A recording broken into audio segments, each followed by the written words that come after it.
শুনিয়ে আহিছিলে নাই শুনিয়া মই একো নাই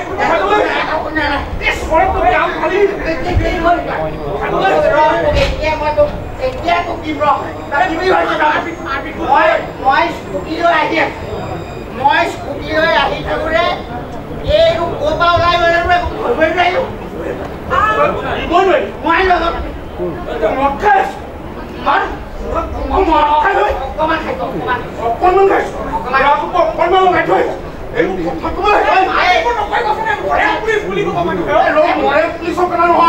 জনসাধাৰণ হিচাপে কিছুমান কাম নিজেই কৰি বহুতৰে এই অসভ্যালিৰ কাৰণে বহুতৰে সংসাৰ ধ্বংস হৈ গৈছে মই যাওঁ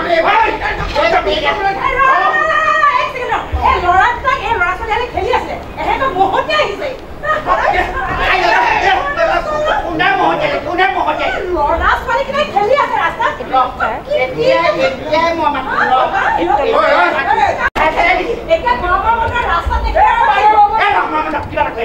হেলমেট কি কৰিম হেলমেট ইমান গৰমত হেলমেট পিন্ধে নেকি গৰমত হেলমেট পিন্ধে মোৰ ঘটনা হ'ল মোৰতো উৰি যায় তেতিয়া কি কৰিবি কথা ক'ব লাগিছে আৰু শুন ইয়াতো দুটা কথা আছে কিহৰ কথা আপোনাৰো ভুল মোৰো ভুল আপুনি ল'ৰা ছোৱালীক কিয় ৰাস্তাত খেলিব লাগে ৰাস্তাটো ল'ৰা ছোৱালীক খেলিবৰ কাৰণে নহয় কথাটো শুনি লওক মোৰতো কেতিয়াবা আজিকালি ঘৰ দুৱাৰবিলাক আমাৰ এনেকৈ ডাঙৰ ডাঙৰ বিল্ডিং হ'ল নাই সন্মুখত আমি জেগাই পাওঁ খেলিবলৈ সেইকাৰণে কেতিয়াবা বন্ধ হ'লে খেলে এতিয়া মদ খাই সেইটো এটা অপৰাধ সৰু সৰু ল'ৰা ছোৱালী ৰাস্তাত খেলিব লাগে মদ খাই লৈ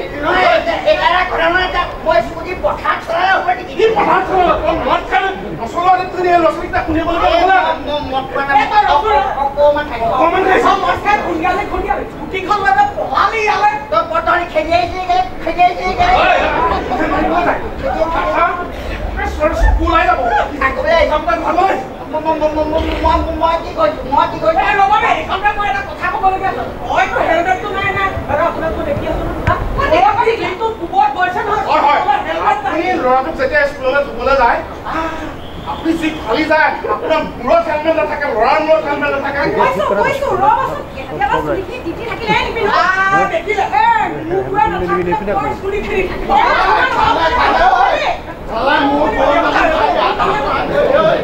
মোৰ গৰু চলি মাৰি আঠামা কৰিলে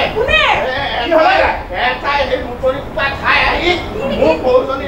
মোৰ ৰাস্তাৰ কাষত এৰাল দি থৈছিলোঁ এইটোৱে হ'ব পাৰে ভাগি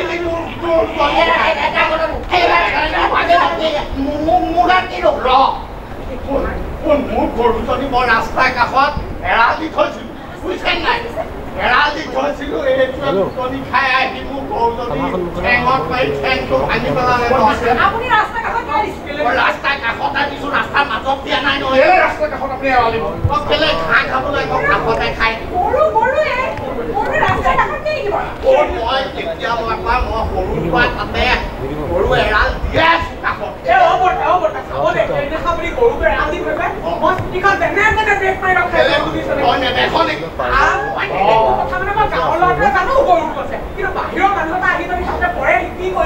কিন্তু গৰু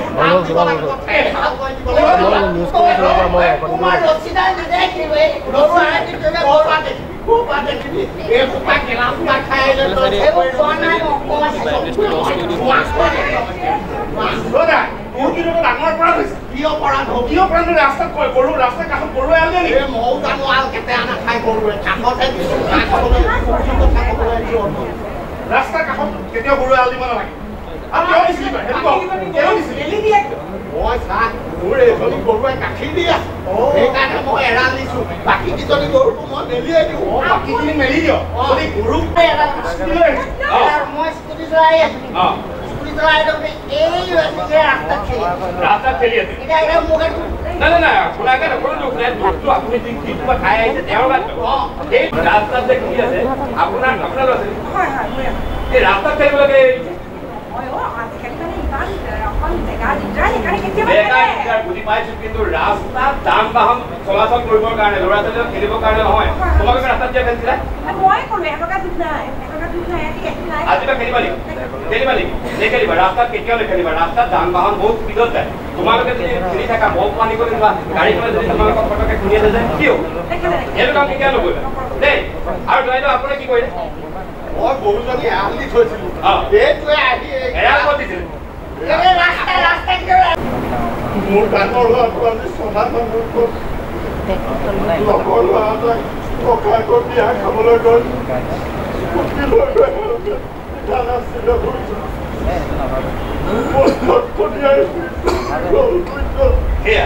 আপুনি নিজৰ ঘৰতে অনুভৱ কৰিব পাৰিছে হেলমেটটো পিন্ধি যায় কিন্তু হেলমেটটো বহুতে বেঞ্জাত নলগায় আৰু এটা ডাঙৰ কথা মই এতিয়া গম পালো যে এই ঘটনাবোৰ হ'ল ঘটনাটো হৈ যোৱাৰ পাছত মানুহজনক আপোনালোকে খেদি লৈ আহিলে ধৰিলে ন ভাল কৰিলে ন বৰ ভাল কিন্তু এই যে এক্সিডেণ্ট হৈ পেলাই কাৰোবাক যে কুৰিয়াই যে আহিলে সেই মানুহজনক মানুহ মৰিলে কিন্তু তাতকৈ বেছি ভয়াৱহ বেমাৰটো হৈছে এই দুৰ্ঘটনাত পতিত হোৱা মানুহৰ সংখ্যা কিমান মানুহ মৰে জানেনে হিচাপ নোহোৱা মানুহ প্ৰত্যেকে ৰাতি যদি আপোনালোকে যায়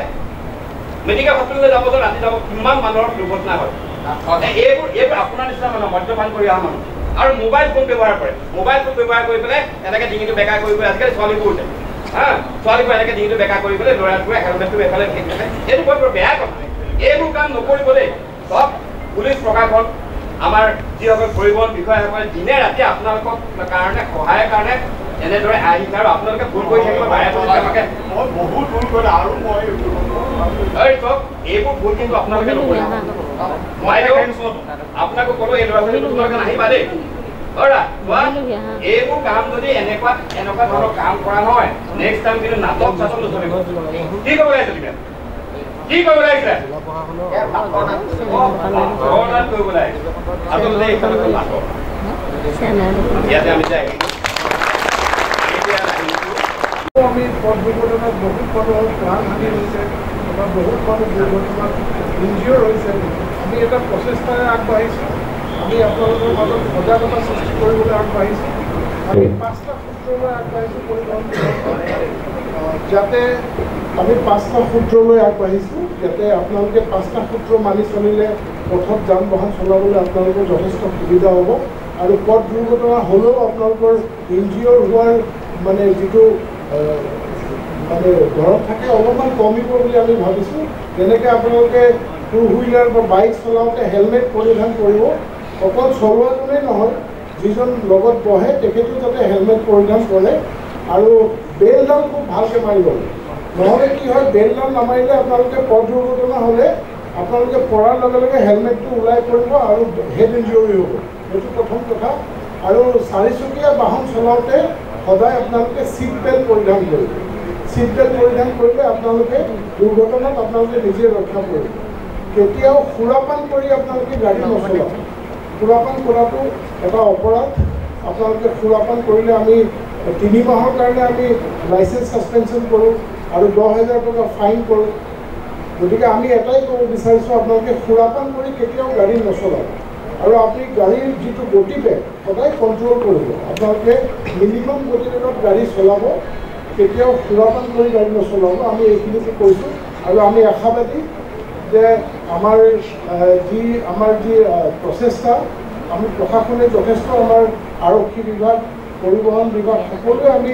ৰাস্তাত ফাইন কৰিছোঁ কিন্তু আমি যি যান বাহনৰ যি দুৰ্ঘটনাৰ যিটো স্তৰত গৈছে আমি কমাবলৈ जी रोड एक्सीडेंट और रोड एक्सीडेंटर जी फेटालिटी हेराई दी रोड एक्सीडेंटर हेतु लय आमार अभियान चलि थाके किंतु हेतु जेनेके महाभारत यक्ष प्रश्न होइसिले ये सबके डांगर आश्चर्य की आछे तेतिया युधिष्ठिरे बोले जे प्रतिदिन मानु ढुकाय किंतु केতিয়াও আমি হেতু নভাও যে মই ঢুকাই যাম সেই ধাৰণা লৈ আমাৰ মানুহ ৰাইজে এতিয়া গাড়ী চলাই আছে যে আমাৰ এক্সিডেণ্ট কেতিয়াও নহয় এইটো বেলেগ কোনোবা মৰিছে কিন্তু সেইটো যদি আমি পাই যাওঁ যে আমাৰ যি কৰিবলগীয়া আছে সেইটো কৰি চলিব লাগে হেলমেট যদি পৰিধান কৰিলে বা ছিট বেল্ট পৰিধান কৰিলে যদি আমাৰ প্ৰাণ ৰক্ষা হয় বেলেগৰ প্ৰাণ ৰক্ষা হয় তো সেইটো ভালকৈ কৰিলে গোটেইখিনি আমাৰ যি যান বাহন আইনৰ ৰুলছ ৰেগুলেশ্যন আছে সেইটো মানি চলিলে আমাৰো ৰক্ষা হ'ব আৰু যি বাকী কমিউটাৰ আছে তেওঁলোকৰ ৰক্ষা হ'ব লগতে আৰু এটা ডাঙৰ আমি সমস্যা পাই থাকোঁ যে যেতিয়া মই ওলাওঁ ৰাতি পেট্ৰলিঙত এটাও মানে ৰাতি এনেকৈ নাযায় যে য'ত আমি এজন ৰাস্তাত গাড়ী ৰখাই এইটো মদ খোৱা মানুহ নাপাওঁ তো সেইটো মানে ডেলিভাৰেট এক্ট হৈ গ'ল সেইটো ওপৰত এতিয়া আমি কেছ লৈ আছোঁ অকল ফাইন নকৰোঁ আমি কেছ লৈ আছোঁ কেছ লৈ আমি কোৰ্টত পঠাই আছোঁ তো সেইটো মোৰ অনুৰোধ থাকে যে আপোনালোকেতো মই জানো যে আপোনালোকে সকলোৱে সুধি দিম কিন্তু আপোনালোকৰ আশে পাশে যি মানুহ থাকে তেওঁলোকক যদি আপোনালোকে বুজাই দিয়ে যে সেইটো এটা ডাঙৰ সমস্যা হৈ আছে আৰু সেইটো সমস্যা লৈ এলাৰ্ট হৈ থাকিলে ভাল আৰু তেওঁলোকে তিনিটা বস্তু যদি ভালকৈ কৰিলে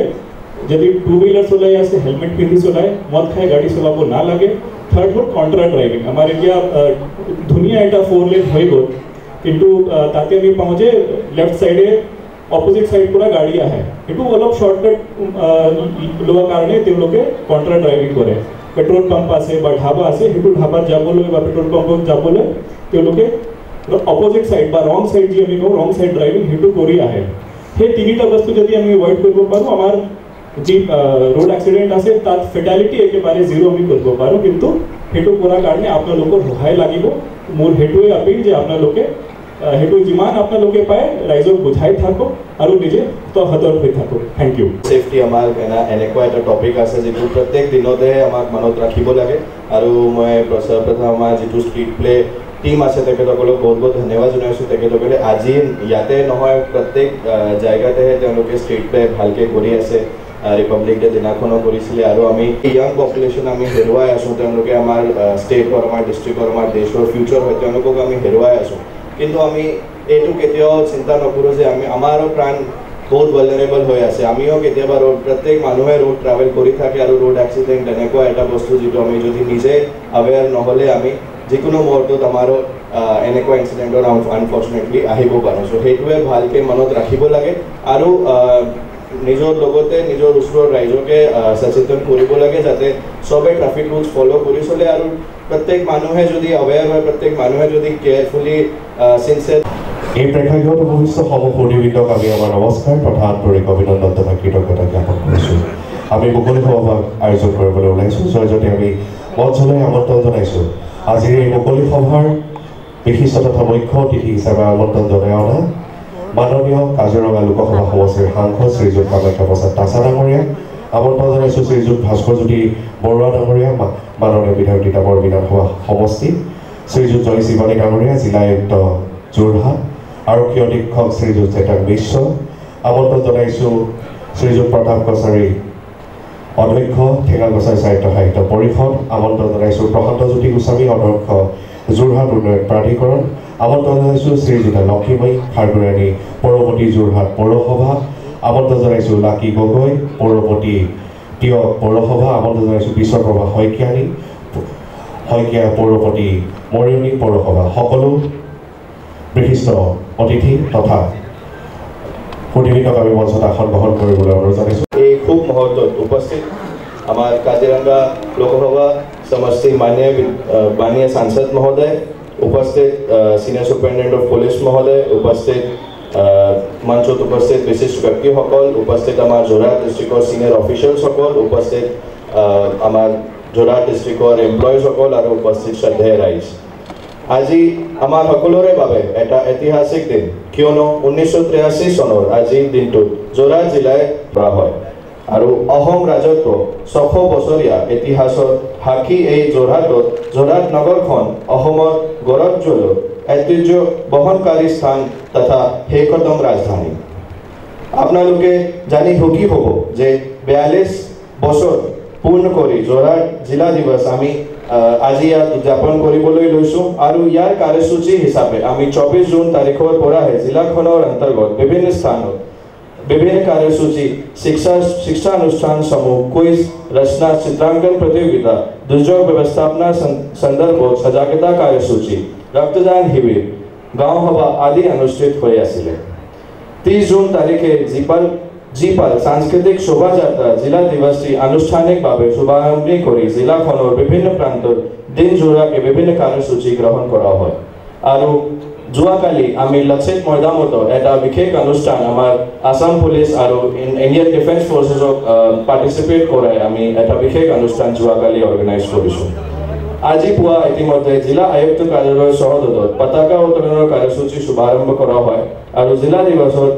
কাৰ্যসূচীসমূহ সুচাৰুৰূপে চলাই নিয়াৰ ক্ষেত্ৰত জিলাখনৰ বিভিন্ন চৰকাৰী বিভাগ বিদ্যালয় মহাবিদ্যালয় সংগঠন আৰু যোৰহাটবাসী ৰাইজক মই আন্তৰিক কৃতজ্ঞতা জ্ঞাপন কৰিছোঁ অনাগত দিনত যোৰহাট জিলাখনৰ সৰ্বাংগীন দিশতে আৰু অধিক আগবাঢ়ি যোৱাৰ ক্ষেত্ৰত সকলোৱে সহায় সহযোগিতা একান্তে কামনা কৰিছোঁ আৰু আজি এই মূল সভাৰ পিছত আমাৰ গধূলি আমাৰ ডিসি অফিসৰ ক্যাম্পাসতে আমাৰ যোৰহাট ডিস্ট্ৰিক্টৰ কৰ্মচাৰী সংস্থাই এটা ভাওনা অৰ্গেনাইজ কৰিছে তাৰো মই সকলোকে আন্তৰিক নিমন্ত্ৰণ জনাইছোঁ আৰু আমাৰ যেটো যোৰহাট ডিস্ট্ৰিক্টে এই যোৰহাট ডিস্ট্ৰিক্টে আমাক সকলোকে ৰিমাইণ্ড কৰে যে আমাৰ যি দায়িত্ব আছে লোকসেৱা লৈ আমাৰ যেটো দায়িত্ব এইটো আমাক ৰিমাইণ্ড কৰে আৰু তাৰ লগতে আমাৰ যোৰহাট ডিস্ট্ৰিক্টৰ কি ইম্পৰ্টেন্স আছে সেইটো সকলোৰ মনত পেলাই দিয়ে মই আকৌ একবাৰ সকলোকে যোৰহাট জিলা দিৱসৰ আন্তৰিক শুভেচ্ছা জনাইছোঁ আৰু সকলোৰে সহায় সহযোগিতাৰ কাৰণে একটা ধন্যবাদ জনাইছোঁ আৰু আকৌ একবাৰ মই সকলোকে আদৰণি জনাই কৃতজ্ঞতা জনাই মোৰ আদৰণি ভাষণ ইমানতে সামৰণি মাৰিছোঁ কামাখ্যা প্ৰসাদ ডাঙৰীয়া তিতাবৰ সমষ্টিৰ সন্মানীয় বিধায়ক ডাঙৰীয়া যোৰহাট জিলা আয়ুক্ত আৰক্ষী মহোদয় অধীক্ষক মহোদয়কে প্ৰমুখ কৰি মঞ্চত উপবিষ্ট সকলোকে মোৰ জিলা দিৱস উপলক্ষে অভিনন্দন তথা শ্ৰদ্ধা জ্ঞাপন কৰিছোঁ যোৰহাট জিলাৰ 1983 চনত জিলা হিচাপে ঘোষণা হোৱাৰ পূৰ্বে এই যোৰহাট সম্পৰ্কত আসলতে আমাৰ সচৰাচৰ এটা ধাৰণা আছে যে সকলোৱে এটা কথাই জানে যে যোৰহাটত চকীহাট আৰু মাছৰহাট নামৰ দুখন হাট আছিল সেই হাট দুখন লগ লাগি যোৰহাট হ'ল সেইটো ঘটনা হোৱাৰ কিন্তু 300 years মানে 300 বছৰ হোৱা নাই তাৰ আগতে যোৰহাট কি আছিল সেই কথাটো সম্পৰ্কত কিন্তু সাধাৰণতে মানুহৰ ধাৰণাটো অকমান কম বা বহুত চৰ্চিত বিষয় নহয় 4000 বছৰ আগত আজিৰ পৰা মানে 2000 BC আজিৰ পৰা 4000 বছৰ আগতে যোৰহাটত কৃষিভিত্তিক সভ্যতাৰ আৰম্ভ হৈছিল সেই কথাটো ডক্টৰ হেমেন্দ্ৰনাথ দত্ত ডাঙৰীয়া আমাৰ প্ৰাক্তন উপাচাৰ্য আৰু অসমৰ আৰ্কিঅলজিকেল ডিপাৰ্টমেণ্টৰ তেখেত ডাইৰেক্টৰ আছিল তেখেতে বৰ সুন্দৰভাৱে বিশ্লেষণ কৰিছে যে 4000 বছৰ আগতেই যোৰহাটত এটা কৃষিভিত্তিক এই অঞ্চলটোত এটা কৃষিভিত্তিক সভ্যতাৰ বিকাশ হৈছিল ডক্টৰ বাণীকান্ত কাকতি তেখেতৰ আছামিজ ল্যাঙ্গুৱেজেছ ফৰ্মেশ্যন এণ্ড ডেভেলপমেণ্ট তেখেতৰ যিখন প্ৰামাণ্য গ্ৰন্থ আছে তাত লিখিছে যে যোৰহাটখন প্ৰাচীন কালত অষ্ট্ৰিক আৰু মংগোলীয় গোষ্ঠীৰ লোকসকলৰ বাসিন্দা আছে তেওঁলোক এই অঞ্চলটোৰ বাসিন্দা আছিল আৰু তেওঁলোকৰ এটা সভ্যতাৰ বিকাশ হৈছিল যাৰ বিভিন্ন ধৰণৰ প্ৰত্নতাত্ত্বিক সমল আমি যোৰহাট জিলাৰ বিভিন্ন ঠাইত মাজুলীলৈকে আমি পাওঁ আৰু সেইকাৰণে তেওঁলোকৰ যি শব্দ আছিল শব্দ ব্যৱহাৰ কৰিছিল তাত তেওঁলোকে ডোঙা এইবিলাকক পানীৰ লগত তেওঁলোকে পানীজাতীয় শব্দ বুজাবলৈ ব্যৱহাৰ কৰিছিল গতিকে লাংডোং কাকডোঙা এইবিলাক তেওঁলোকৰ পৰা ডেভেলপ হোৱা আৰু পিছৰ কালছোৱাত এই যি অষ্ট্ৰিকমূলীয় শব্দ মানে ডি শব্দটো তেওঁলোকে পানীক লৈ কৈছিল কাৰণ আমাৰ দৈয়াং দিছৈ দিখৌ দিছৈ এই গোটেই নদীবিলাক দিবং এই গোটেই নদীবিলাক এই অষ্ট্ৰিকমূলীয় শব্দৰ তেওঁলোকৰ নৃগোষ্ঠীয় লোকে ইয়াত বসবাস কৰিছিল আমি সকলোৱে এটা কথা অসমৰ বিভিন্ন ঠাইত মানে বিভিন্ন জনে আলোচনা কৰে যে আহোমবিলাকৰ শেষ ৰাজধানী যোৰহাট আছিল কিন্তু আহোমবিলাকৰ অসমলৈ মানে যোৰহাটলৈ আগমনটো স্বৰ্গদেউ চুহুংমুঙৰ দিনতে হৈছে মানে 1536 পিছত তাৰ আগলৈকে ঠাইখণ্ড কি আছিল 1150 চন মানলৈকে এই গোটেই অঞ্চলটো কছাৰীবিলাকৰ ৰাজধানী আছিল যোৰহাটত কছাৰীবিলাকৰ এটা ডাঙৰ কেন্দ্ৰ আছিল আৰু তেওঁলোকৰ সভ্যতাৰ বিকাশ হৈছিল আৰু যেতিয়া লাহে লাহে এই চুহুংমুং স্বৰ্গদেউৰ দিনত আহোমবিলাকে কছাৰীবিলাকক ইয়াৰ পৰা বিতৰণ কৰে তেওঁলোকে এইফালে আমাৰ গৈ গৈ একেবাৰে ডিমাপুৰ পাইগৈ আৰু এই গোটেই অঞ্চলটোত আহোমসকলৰ এটা আধিপত্যৰ বিস্তাৰ হয় কিন্তু আহোমসকলৰ আধিপত্য বিস্তাৰ হোৱাৰ পিছত এই ঠাইখণ্ডত কিছু কিছু ডেভেলপমেণ্ট আৰম্ভ হয় আৰু আমি যিটো কথা জে.পি. ৱেড চাহাবৰ লিখাত আমি আচলতে প্ৰথমবাৰ যোৰহাট শব্দটো তেখেতে ব্যৱহাৰ কৰিছোঁ জে.পি. ৱেডৰ লিখনিত লিখিতভাৱে আমি প্ৰথম যোৰহাট শব্দটো পাওঁ তেওঁ যিটো ডেছক্ৰিপশ্যন দিছে তাত তেওঁ বৰ্ণনা দিছে যে এইফালে বৰআলি আৰু এইফালে চেউনিআলি মানে তেওঁ কৈছে যে এইটো কলিয়াবৰৰ পৰা একেবাৰে ৰংপুৰলৈকে যাব পাৰিছিল মানে এতিয়া যিটো আমি এটি ৰোড বুলি কওঁ এইটোৰ নাম হ'ল চেউনিআলি এই এফালে বৰআলি মানে যিটো এতিয়া আমি বৰআলি মানে নিমাতীত যিটো বৰআলি আছে আৰু এইফালে চেউনিআলিৰ এই মাজৰ ঠাইটুকুৰা ইফালে ঢলিলৈকে এই গোটেই জেগাটুকুৰাত তেখেতে যোৰহাট হিচাপে অভিহিত কৰিছে আৰু এইফালে খুটিয়া পোতাত সীমা দিছে এইটো জে.পি. ৱেড চাহাবৰ তেখেতৰ জিঅ'গ্ৰাফিকেল স্কেচেছ অফ আছামত ১৭৯৪ চনত যেতিয়া মানৰ আক্ৰমণত তিষ্ঠিব নোৱাৰি মোৱামৰীয়া বিদ্ৰোহৰ পিছত যোৰহাটলৈ ৰাজধানী আনিলে তেতিয়াও কিন্তু এই যোৰহাট নাছিল পূৰ্ণানন্দ বুঢ়াগোহাঁই আচলতে যোৰহাট বুলি ক'লে আমি পূৰ্ণানন্দই যোৰহাটৰ মানে যোৰহাটখন পাতিছে পূৰ্ণানন্দই গতিকে আমি যোৰহাট দিৱসৰ এই ক্ষণত মই তেওঁক স্মৰণ কৰিছোঁ পূৰ্ণানন্দ আচলতে যোৰহাটৰ আৰ্কিটেক্ট এই পূৰ্ণানন্দ বৰগোহাঁয়ে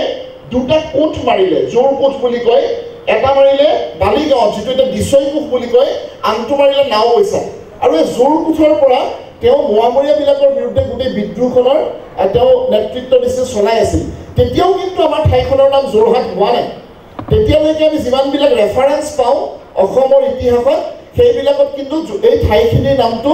টকলাই বচা বুলি আছে টকলাই বচা বচাইয়াৰ বিৰুদ্ধে বিদ্ৰোহৰ কাৰণে যেতিয়া সেনাৰ চাউনীবিলাক পতা হ'ল তেতিয়া তাত দুখন ঘাট পাতিছিল এখন চলাইছিল ৰাইডঙীয়া ফুকনে এইটো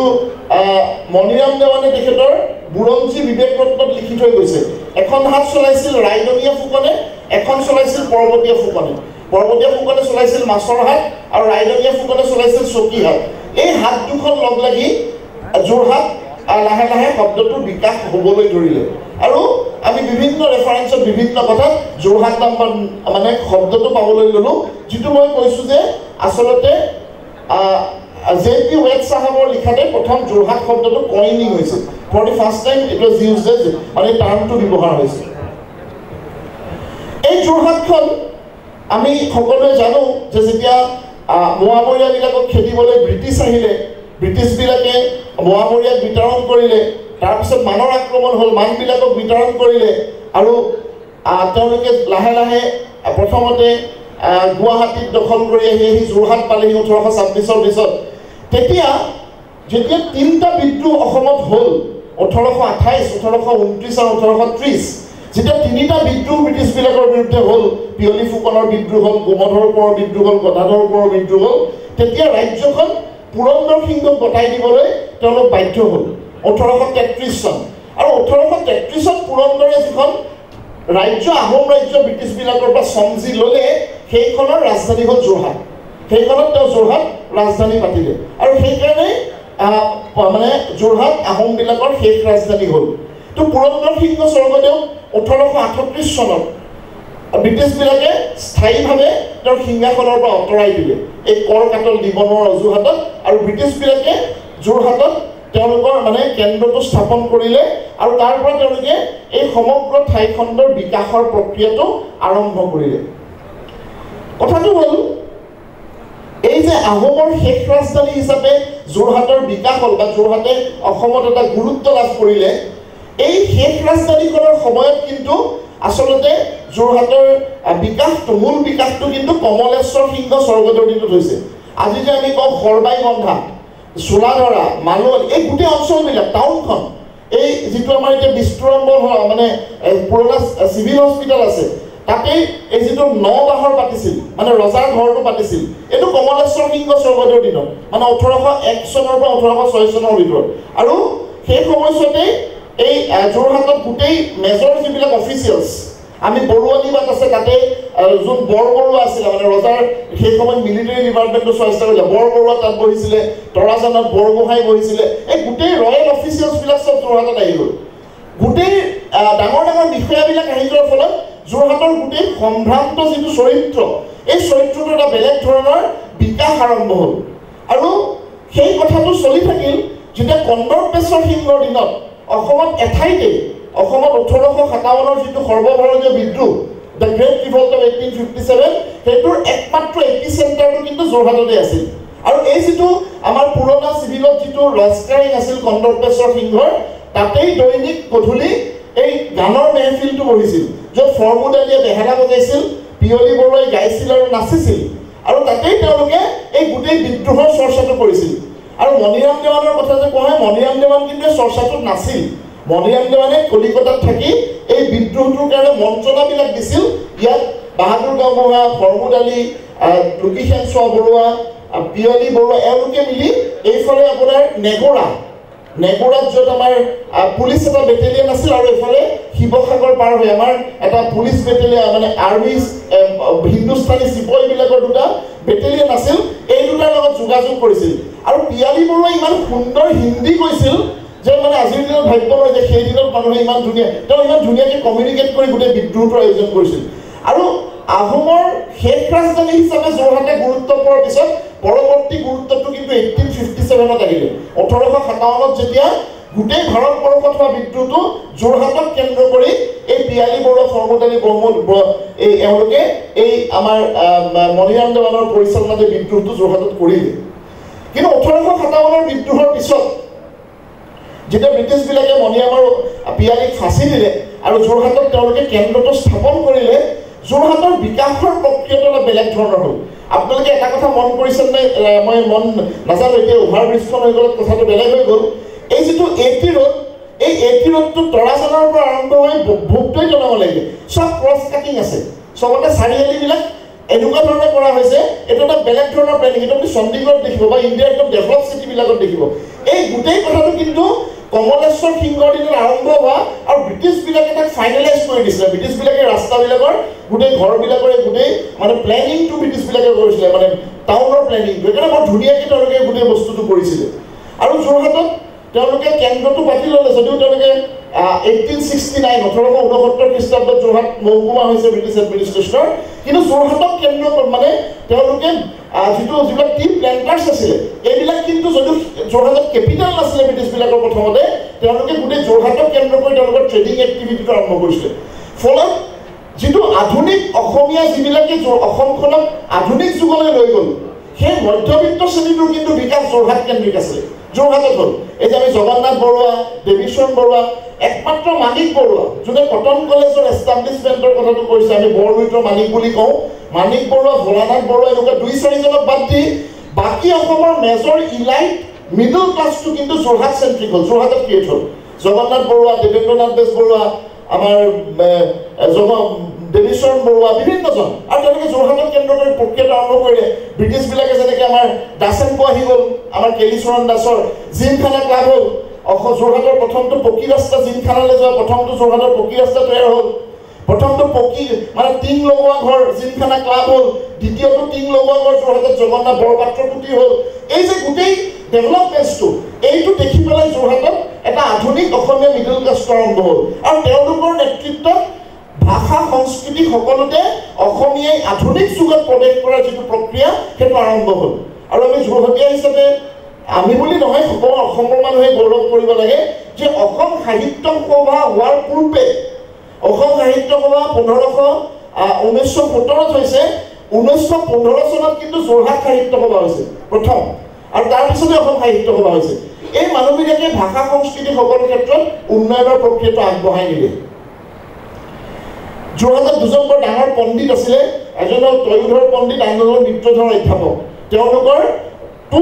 তেওঁলোকৰ পঢ়াশালী চলিছিলে আৰু সেই পৰম্পৰাটো কেন্দ্ৰ কৰি আমি যদি চাওঁ যে মিলছ ৰিপৰ্ট অফ 1853 1853 যিটো মিলছ চাহাবৰ ৰিপৰ্ট আছে তাত কিন্তু যোৰহাটৰ যিখন টাউন এল পি স্কুল তাৰ উল্লেখ আছে এই টাউন এল পি স্কুলতে কিন্তু পিয়ালি বৰুৱাই পঢ়িছিলে 1853 এই মিলছৰ ৰিপৰ্টতে গোটেই কথাবিলাকৰ উল্লেখ আছে আৰু সেই পৰম্পৰাটো যিটো শিক্ষাৰ পৰম্পৰা আৰম্ভ হৈছিলে সেইটোক লৈয়ে অসমৰ প্ৰথমখন বেচৰকাৰী কলেজ 1930 চনত আপাৰ আছাম কলেজ নামেৰে আৰম্ভ হ'ল যিখন পিছত বহুত পলমকৈ এইখনৰ নাম জগন্নাথ বৰুৱা কলেজ হ'ল এইখনৰ প্ৰথম সৃষ্টি হৈছিল আপাৰ আছাম কলেজ হিচাপে 1930 চনত আৰু এই যোৰহাটত শিক্ষা বিকাশৰ প্ৰক্ৰিয়াটো সমানে সমানে আৰম্ভ হ'ল বেচৰকাৰী মাধ্যমতো মানে মানুহৰ উদ্যোগত বহুত স্কুল কলেজ হ'ল আৰু সকলোকে ডাঙৰ কণ্ট্ৰিবিউশ্যন আছিল যিটো অসমত এটা বিৰল উদাহৰণ যে টাউনৰ ভিতৰতেই নগৰৰ ভিতৰতে নগৰ মানে নগৰৰ উপকণ্ঠবিলাকত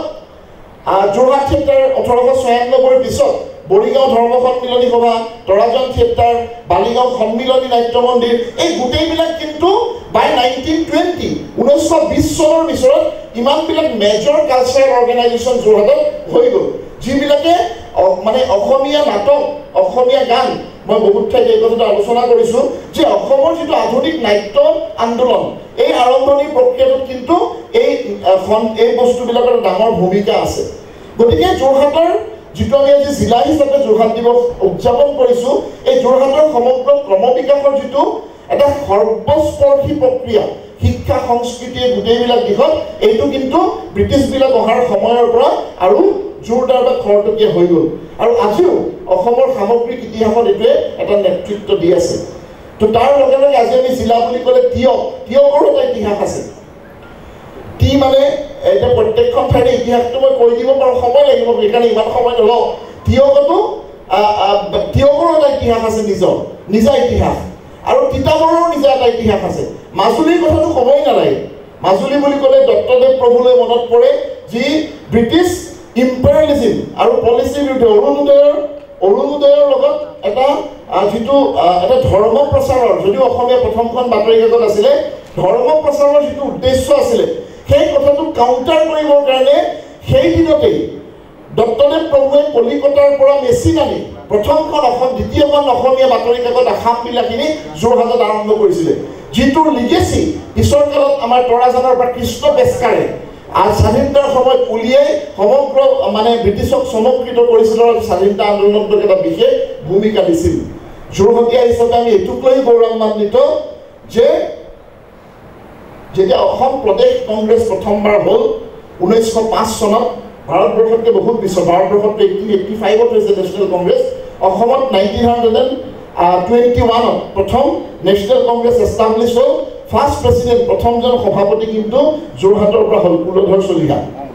এটা ঘটনাক্ৰমে হ'ল এইটো যে এক্সিডেণ্ট হ'ব লাগিছিলে তৰুণৰাম ফুকন কিন্তু তৰুণৰাম ফুকনৰ সেইটো সময়ত চৰকাৰৰ কলেজত চাকৰি কৰাক লৈ এটা বিতৰ্ক আৰম্ভ হ'ল আৰু সেইটোক লৈ আমাৰ এই বিহালীৰ সৰু ল'ৰা সেই সময়ত চন্দ্ৰনাথ শৰ্মাই যি এটা প্ৰতিক্ৰিয়া দিলে প্ৰতিক্ৰিয়া সৃষ্টি কৰিলে তাৰ ফলত ৰাতিৰ ভিতৰতে যোৰহাটৰ পৰা কুলধৰ চলিহাক নি অসম প্ৰদেশৰ প্ৰথম সভাপতি পতা হৈছিল আৰু এটা ডাঙৰ ঘটনা যে গান্ধীজী যিমানবাৰ অসমলৈ আহিলে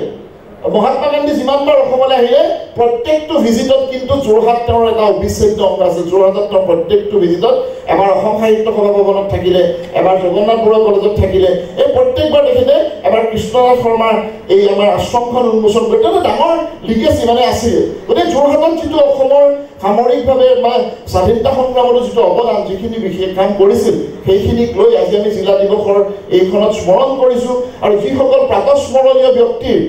অৱদান আৰু কেৱল যোৰহাট নহয় যোৰহাটৰ মাধ্যমে যোৰহাটত জন্ম হোৱা হ'লেও গোটেই অসমৰ সাহিত্য সংস্কৃতি কলা শিক্ষা সকলো সমৃদ্ধ কৰিছে সেই সকলো পুণ্যাত্মালৈ এইখনত শ্ৰদ্ধা জ্ঞাপন কৰি মই মোৰ বক্তব্য সামৰণি মাৰিছোঁ ধন্যবাদ